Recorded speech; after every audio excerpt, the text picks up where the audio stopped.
Okay, off we go. Awesome, thank you. So if you hit the next slide.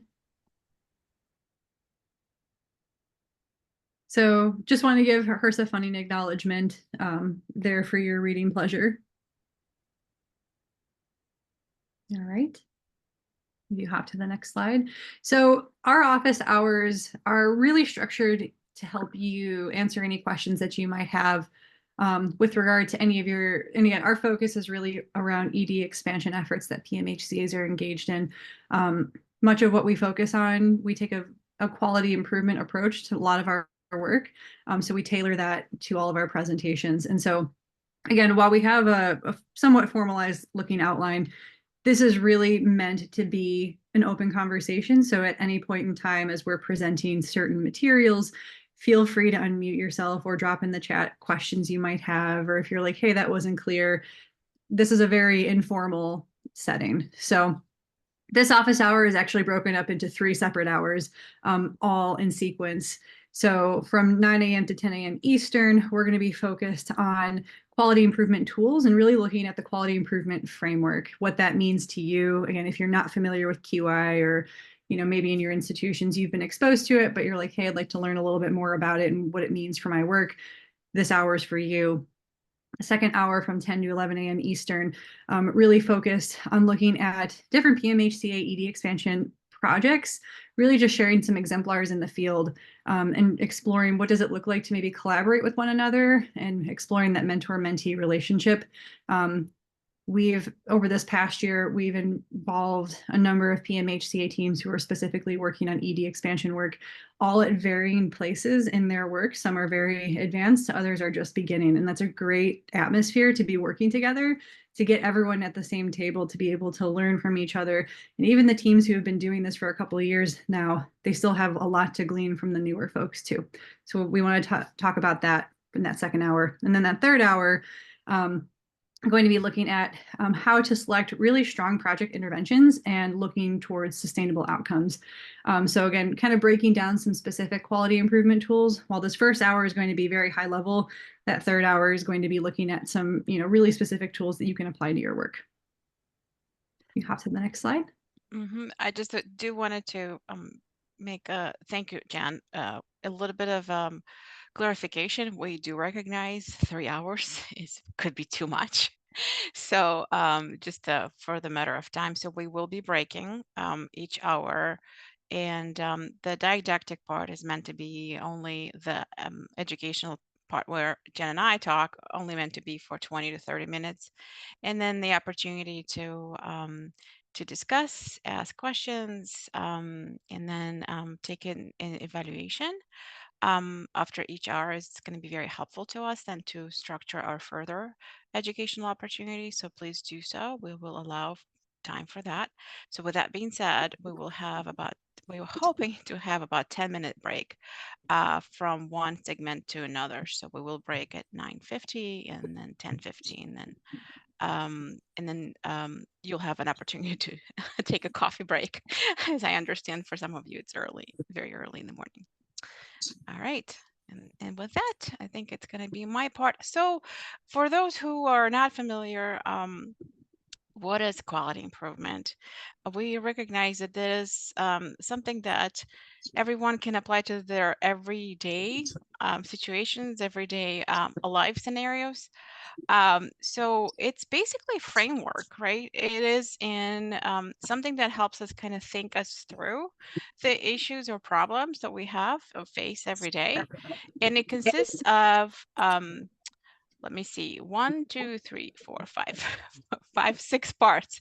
If you look at this overall, so identify the problem, define global aim, identify a measure, create a smart aim, and then develop and implement strategies and analyze the impact. Those are, as you see, like a circle on the side there, those are things that are you're going to be looking at and discussing more in details in the minute as to how to, but those are interchangeable. That's kind of an ongoing fluid process. So basically, quality improvement is the framework that you could apply to any project or any problem you're facing at your work environment and even at your home environment. So with that, I'll give it to Jen. Sure. So if you look at quality improvement, again, this graphic might be a little overwhelming, but as Anna mentioned, quality improvement can really be baked into anything that you're doing, from something very complex to, again, your PMHCA program work, all the way down to even just like really basic things, like even just how you structure your day. So there are a number of different steps that you'll want to consider as you're building out your project. Again, we'll tackle a few of these at a time, but again, take this image with a grain of salt. There's a lot of detail. But really, it begins by, identifying what your improvement project is and asking yourself, three key questions. If you can answer three key questions about your work, what is it that you're trying to achieve? What kind of improvement are you wanting to see? Those are where you really want to start. Don't try to overcomplicate it. Try to get down to the very base level of what you're trying to answer. And then at the end of the day, too, quality improvement isn't just about making a change. You really want to see if that change really led to an improvement. Not all change leads to an improvement. We could still see a change in our process, but it might actually have an adverse effect to what we originally wanted. And so what Anna's highlighted here are some of the key components that we want to pull out. So again, effectively addressing three key questions around your work, and then working towards identifying like what your global aim is. So big picture, what is it that you're trying to solve for? We call this a global aim. This is, again, that 30,000 foot view, big picture summary. What is it that you're trying to achieve? So kind of using a very, simplified answer. I used this in previous conversations. Like, I want to read more in the new year. That would be my global aim. Where we want to get down to specifics is creating something that's smart, something that's specific, measurable, achievable, realistic, and time bound. And they're going from a very big picture goal of I want to read more books in the new year, all the way down to, by January 1, 2025, I will have read 12 books, to achieve my goal. So that we're taking something that's very big and nebulous and breaking it down into something really specific and time bound. And then from there, once you're able to really pinpoint the specifics of your goals, you can then define relevant measures and data sources. So again, once you're able to pinpoint the specifics of what you're trying to achieve, then you can assign some really meaningful data points to those goals to help you track whether or not you made a meaningful change. And then as you move along this journey, identifying the key pieces to help really drive the change. So we've established a big picture global aim. We've identified a very specific goal that is very smart. It's very tailored and specific to what we're trying to achieve. Maybe we've identified some specific data sources. Maybe we've defined some measurements around tracking progress and seeing if we've made a meaningful impact. From there, though, we also want to consider, so what are some of the factors that are going to help us achieve success? So again, kind of using the example of I want to read more in the new year. So then what are some of my key drivers, or what are some of the things that are really going to drive that change forward? So an example might be I want to consider my time. I want to consider maybe the structure of my day. Maybe that's a driver that's going to help me move towards success. I got to think about my day. I got to think about how I structure my time. I also want to think of like resources. Do I want to buy all my books, or do I want to rent them? So when we say a key driver, we're kind of identifying those broad themes of the things that are going to help drive us towards success. When we're thinking about our PMHCA programs, for example, let's say you want to establish a teleconsultation line. There are some drivers that you want to consider that are going to help drive you towards making those change efforts and actually instilling or implementing a consultation line. So a driver in that, you might look at the personnel that you might need to hire to run the consultation line. You might consider technology as a driver within that, depending on how complicated you might want to get with your consultation line, if you're just going to use phone, or if you want to use maybe a web-based solution, or maybe some kind of software you want to implement. Another driver might be some of the legal considerations as you're working with providers or hospitals. If you've worked with one hospital. So navigating the legalities, contracts, those are some, I would bucket that into one particular driver that you might need to consider. So when we say key drivers, again, think of those broad driving forces that are going to help you move your project work forward. You also might want to consider drivers too and things that might inhibit your work. So even within the legality, you might think of all of the barriers you might hit too. Do you have the legal resources on your team to help you navigate some of those conversations if you're dealing with contracts or credentialing? So kind of think of that big picture. And as Another we're one is Jen just thought of the this is a great example of something to start looking is your structure of your team. Do you have the staff? Do you have the time? So, and if you don't, how would you go about adding something that maybe you already have implemented, and maybe this is going to be a less of a time. So the time constraints, the staffing that's available, are the staff trained to provide the services? Those are some things that go into my mind when we talk about key drivers with consultations as well. Just wanted to add. Thanks. Yeah, for sure. So again, these are all, and when you think, and I want to just kind of back up here too, as you're going about your QI work or as you're kind of building out your project work, a lot of this right now, it looks very linear, but probably what you could draw between a lot of these things is that arrows could be going in a lot of different directions. QI isn't necessarily a linear process.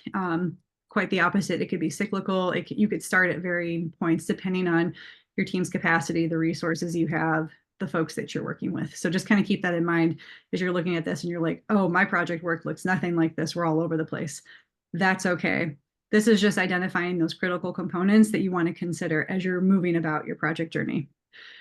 So from there, as you've identified, again, what you're specifically tackling, you've identified some data points, maybe some measures that you're going to track change efforts with. You've identified some overarching drivers for your change efforts. And then as you're moving along, you've identified, once you've kind of put all the pieces together, you're like, okay, I'm ready to try a strategy. I'm ready to try to implement something to see if it works. Again, with any kind of change effort, whether it's personal or professional, you're not going to try to boil the ocean. You're going to want to take it one bite at a time. And so there might only be one thing that you want to attempt first. So again, let's go back to the consultation line example. So maybe instead of implementing full bore a consultation line with like 3 different hospitals, maybe you're like, I'm going to start with one hospital and let's pilot it with a small group, maybe with one provider, and just see how does it go? How did you interact with the provider? How did the process go? How did your workflow work out? And then taking those smaller steps in your change efforts are going to lead to more meaningful outcomes. So you're going to catch things earlier, so you'll be able to adjust for them earlier on. So you don't have to get too far down the road and then realize, oh goodness, there was a lot of things that we didn't consider. In QI too, we want to talk about failing fast. Failure is not a bad word. Failure is just a way to identify, hey, this didn't work, we need to adjust. And so as you're making small incremental changes to your work and slowly carrying out your efforts, when we conduct these different change strategies, which goes down to the next blue box, we call them plan, do, study, acts. So again, you've identified one change strategy. I would say you're going to test it for maybe a week, 2 weeks at most, because you want to get immediate feedback in real time to see what worked, what didn't. And then you're going to consider, do we need to adapt our strategy? Do we feel like the strategy is good? We can adopt it. Or, hey, this did not go the way we planned at all. We need to abandon it and go back to the drawing board and be like, okay, what did we miss? Let's finesse it. And then we can carry it out in a second cycle. And so going with that strategy. So again, as you're testing your change strategy, you want to think about, generating a hypothesis. What do you think is going to happen? So you want to predict and plan. So you want to consider, again, going with the consultation line example, you're testing it out with one provider. So you want to predict, what's going to happen with it? Who are we working with? When are we going to implement this? Where is it going to be implemented? How are we going to do it? What's it going to look like? And then what data are you collecting? So these are the things that you're going to be collecting while you're running your change strategies. And again, within that short amount of time, you're collecting that data in real time. And then a week or two later, you're pausing, regrouping with your team to say what worked, what didn't, and then adjusting where you need to. So again, QI is all about very incremental, small steps, biting off little pieces along the way And eventually you'll ramp up over time. So maybe you're working with one provider for a week, and then you identify a strategy that works. You might onboard 2 to 3 more providers, and gradually you'll start to scale up. That way, from a change management perspective, you're able to help the people that, like the providers that you're working with, they don't feel overwhelmed by the change, and you're slowly getting them acclimated to the efforts that you're trying to put forth. But also, you're matching it with your own team's capacity, because you don't want to outgrow yourself too fast. I think we hear that from teams too, that again, they might have providers who get really excited by the work that they're doing. And then all of a sudden, everyone wants to be a part of it. And then your team is, kind of struggling, like, oh, we don't have the capacity for it, but we have a lot of interest. So managing those expectations early on and small scale growth over time. So, and then again, as you're moving through this diagram, again, you've gone through your PDSA, you implement the small change effort, you do it, uh, you study it, did it work, and then you act. So I mentioned before, as you see the orange box, you're acting, you're going to see whether you adopt it, whether you abandon it completely, or maybe you adapt it. Maybe you're like, hey, some things really worked well. Maybe we need to adjust a few things, but you know what? We're moving in the right direction. So again, you're tweaking things as you go. And as we're moving along, again, you're gradually going to get closer to what you ultimately want to see in your programmatic efforts. So then, yeah, celebrate and share your successes. This is great. So again, these small incremental changes are going to lead you to bigger long-term success. And then see, as you've scaled up, you're continuously evaluating yourself. And if all things are going well, again, improvement is not a linear or finite thing. You're always going to be finding things to improve. But if you set yourself up for success early on and create these systems and these processes and structures early on, it'll help you in the long run. And so again, as you can see, these arrows, like, you can continue to go about the cycle as many times as you want, as much as you're willing to, and as much as your providers are willing to. And again, you might identify that you implement your consultation on, and you're like, great, we've implemented, we're maintaining, we're sustaining. And then, again, you can revisit that process, or you might identify, like, okay, we've implemented our consultation line. So what's our next QI project? Is it enhancing the current consultation line, or do we want to look at something else? So again, this picture in a nutshell just shows you what the QI process looks like. And a lot of you are already doing this, whether you realize it or not. This is just putting some terminology and some structure to it to help you think through those steps. I love that fact that this is, as you see on the diagram, it is well, I call it a no fail. We constantly looking at learning, right? Everything in my mind, everything we go through with the plan, do, study, act, embed and implement, and so forth. It's a continuous improvement effort. There's not an in my terminology, there's always an opportunity to learn. So we all learning together. And so when we have this kind of motto with ourselves, the people we work with, that makes it a little bit of a different perspective on things when they don't go well, is to recognize, okay, well, this is what we learned from this cycle, from this opportunity. So that's why I love improvement framework and how we can implement it in our everyday lives. So, Jen, hopefully this has helped a little bit to kind of summarize this diagram. Is there anything else that we want to say to the folks about the QI flow process? I know it's a lot to process on this slide altogether. Are there questions?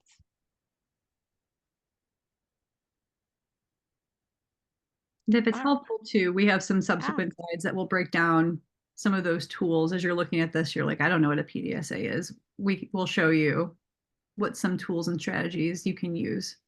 Yeah, yeah. And so with that, let me see. Some of the tools that we do have available. So what we did here is broke down a little bit of a process early from the flow diagram that you saw earlier. So the quality improvement introduction guide for some reason doesn't show up here on this slide. But anyway, we will share this after the fact. It defines. We have created a tool that helps you basically get started right from the very beginning and kind of have this effect of I personally like to study when I have time, right, with my busy life. So the guide that we've created kind of explains as to why you wanted to use this framework and why you wanted to implement some of the steps and how. So I would encourage after this presentation to take a look at this quality improvement introduction guide. Um, so it defines the project key elements and actually provides the forms to use, explains global and smart aim, and introduces us to measures and why measure, what measures can do for us. Basically, if we don't measure, we don't know if we made a change or improvement. And then it introduces us to what is a plan, do, study, and act cycles and how to navigate them. And let's see. I am sorry, for some reason I don't see. Oh, I see. That backs up a little bit like this.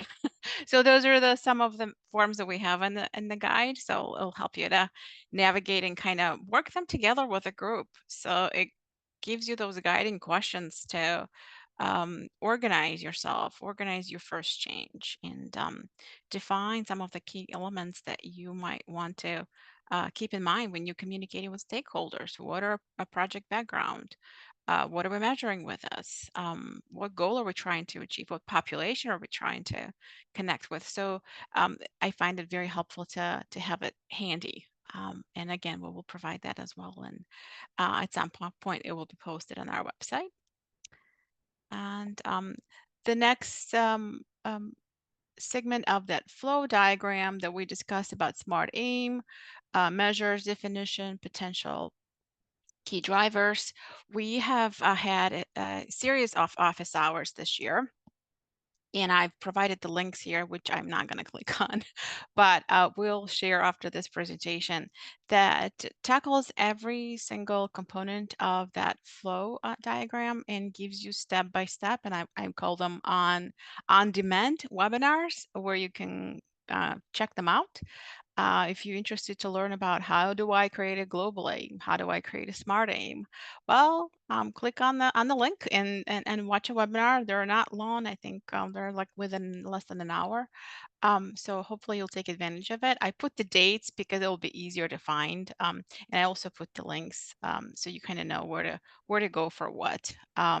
So on February 1st, we had an office hour that covered any project is a QI project and how to create a global aim and smart aim. On March 26th, we had an office hour that looked at different ED project options and looking at who could be the stakeholders when you are trying to engage with emergency departments and conducting the needs assessment, which we know is imperative for any work, but the needs assessment of the customers that we're going to serve. And then during that March 26th office hour, we had a second hour that looked at um, basically, for me, 1, 2, 3s of measures for quality improvement and understanding how they're different. Maybe for the measures for quality improvement are different sometimes from measures of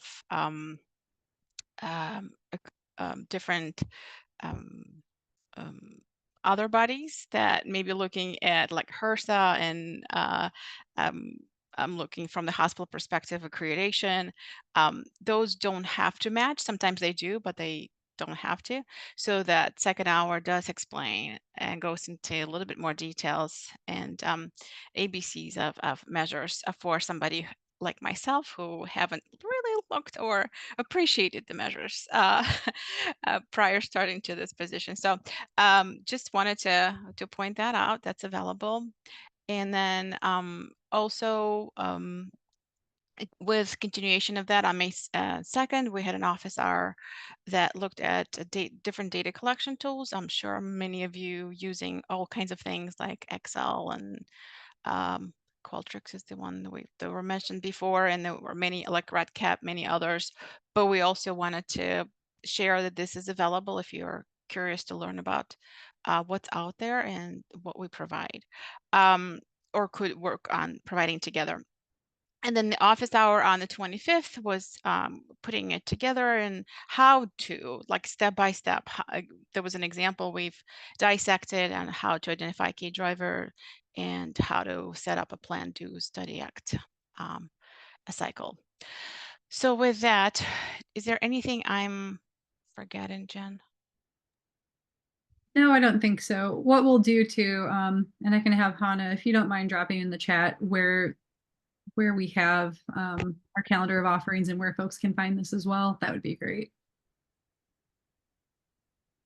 Amazing. And then I think I was gonna give a little bit of time to remind folks that we do have a toolkit. And I put a link here as on the slide, and a cute picture. Hopefully you can see it. Promotional for the toolkit. The toolkit is actually how to's begin of thinking. First of all, how to examine or evaluate the needs of the emergency department, the workflow. That currently exists within hospital emergency department walls. So it's a great start if you're thinking of, oh, where do we even begin? I would encourage you to click on the link and take a look. Um, and with that, Jen, anything else about the toolkit that we want to specify? Sure. So this toolkit has only been live for just under a year. We're always soliciting feedback. This is a living and breathing document. We have continued to learn so much about each PMHCA program. And again, similar to any kind of practice you work with, it's like a one-to-one thing. Like everyone is different. And so as we've had the chance to interact with a lot of different teams, understanding each of your own team structures, we understand that there's no such thing as creating a cookie cutter model for your group. So we welcome feedback in the toolkit as you're looking through items. You're like, hey, I'd love additional information on X, or hey, we run into this issue with ED expansion. You don't have it in your toolkit. We'd love to see something like this in your toolkit. So we're very open to your feedback. There is an option within the toolkit to capture that feedback as well. So again, feedback is always welcome. So we welcome that from you all. In addition to, if you guys are struggling or need a private consultation, we would follow up after this office hour with contact information. Please reach out. We'd be happy to sit down one-on-one and kind of go over of what is and what could be, and maybe finding even a person who or another PMHC who have gone your your route and had experiences that could share with the wisdom with you. So many opportunities there. Please don't hesitate to reach out. We are available. And then with that, I think I am gonna let Jen describe this wonderful resource that we will have on our website and we'll talk about today. Sure. So this year we had our second annual meeting with PMHCA teams who are participating in our quality improvement collaborative.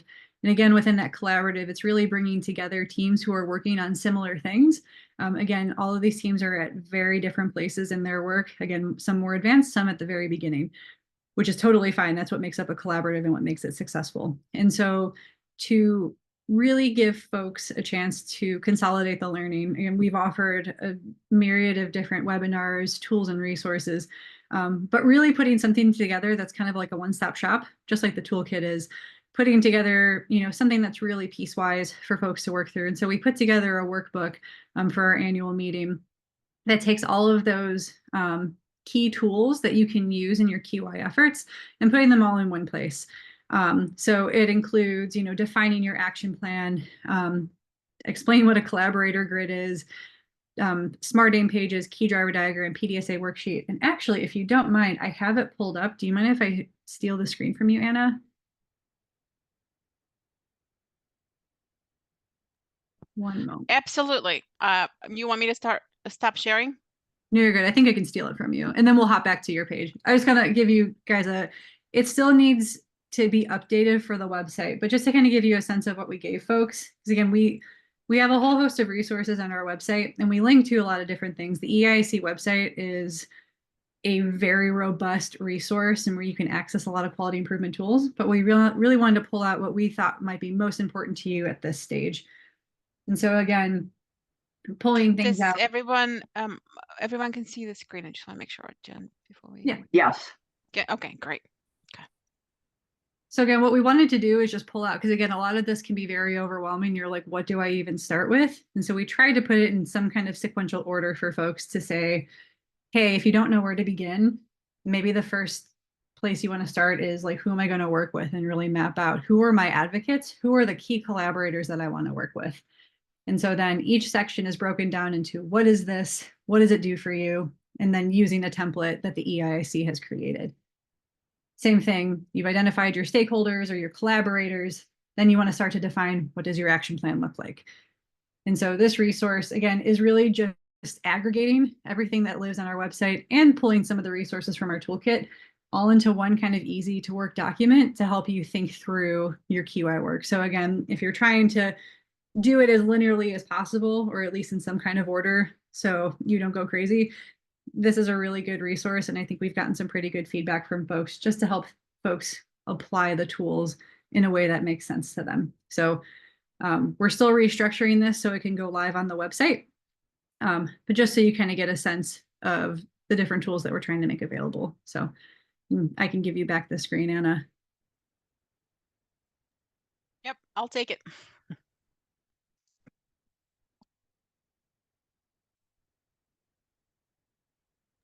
Cool. So kind of what I highlighted, again, what you're seeing here are the different templates that we've put in this workbook.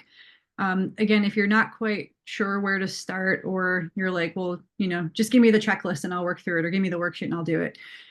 Again, we've created a lot of this for you, so we can take all of the guesswork out of it for you and you can just plug and play. You can go to the next slide. Awesome. This is a reminder that we are having a webinar coming up on August 27th. Hope you'll join us. And at this point, we would welcome an evaluation. This segment, the didactic segment is over. So I'll pull up the evaluation, but with that, before we do this, other questions, concerns, something you guys wanted to find out more about?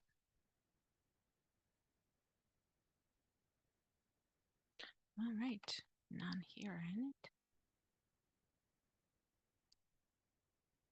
We do value your feedback. Please take a few minutes. There's 5 questions, so I hope you'll do it for us.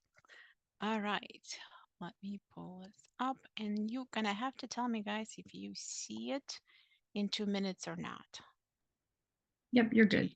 Are you able to see it? Great. All right.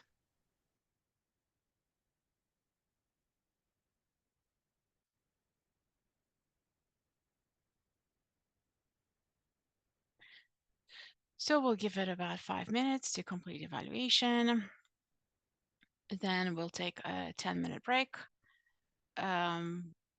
We would love to welcome questions in the chat, or just any questions you have, suggestions, discussions. And we will restart back at 10 o'clock. You're welcome to go grab some coffee after the evaluation is complete.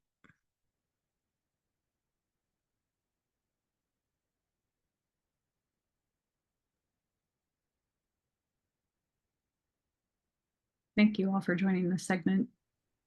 And I know it's for some of you, it's early in the morning, so I really appreciate your time.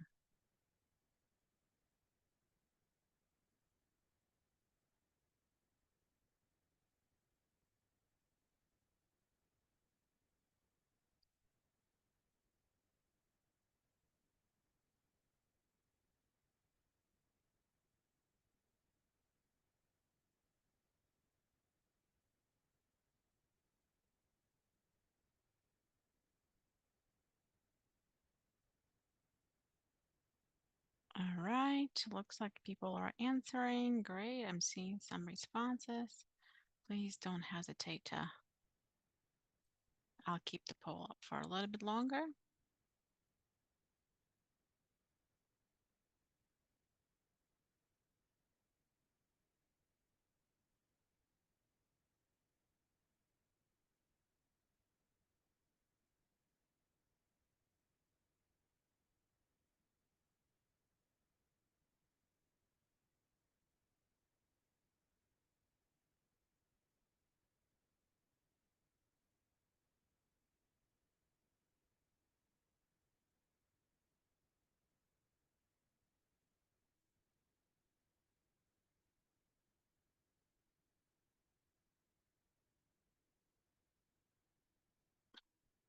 Is there anything we forgot? Let's see. Looking some Hannah. Thank you for dropping the links. Yeah, Joey had to go. Thank you, Joey, for joining us.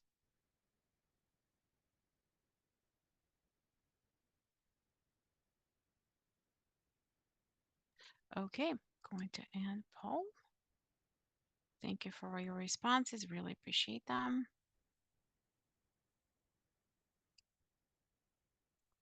And we are going to pause our recording.